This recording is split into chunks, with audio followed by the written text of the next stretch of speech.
Yeah, I took a trip, went over to Brazil, and the the people over there at the time, it was it was real bugged out because when I first got off the plane, um, my my translator, he picked me up from the airport, and he takes me and he's like, yo, you know, he was like he was going to get some weed, and I was like, okay, that's cool.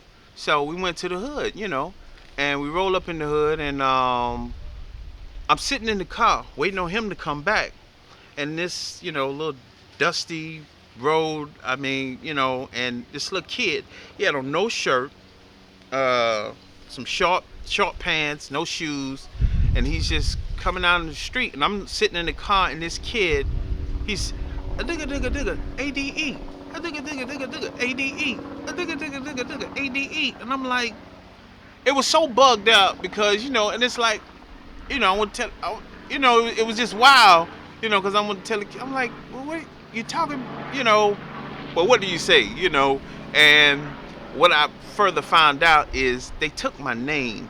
It was like a James Brown lyric, and they just inserted it in everything, and What the I, Brazilians do. yeah. So I at the time, so I started doing my my shows over there, the concerts and stuff, and it was I mean the crowds were crazy, dude. I mean, it was, I was doing soccer stadiums, 4 shows a night, um, massive crowds. I'm the only one performing, and it was crazy. And after the shows, my translator, he knew different favelas, and in the favelas they had bosses. These are the guys. Like, say, if you live in a project, the guy in the project, there's one guy. He runs the whole project. Okay, whatever drugs, whatever move, whatever going up in there, he permits it. Okay, or he doesn't. Police didn't run anything up in there. They ran their own neighborhoods, their own situations, and these favelas were big, and they had them all over Brazil.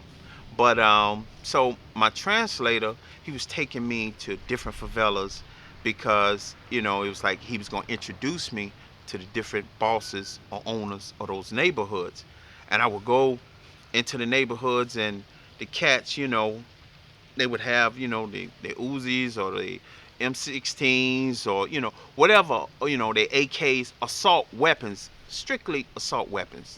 The handgun thing, wasn't really popping. They was really thugging it, Real and gangsters. yeah, real gangsters. That's why I say you don't know nothing about gangsters here in America, because them boys over there be thugging it for real.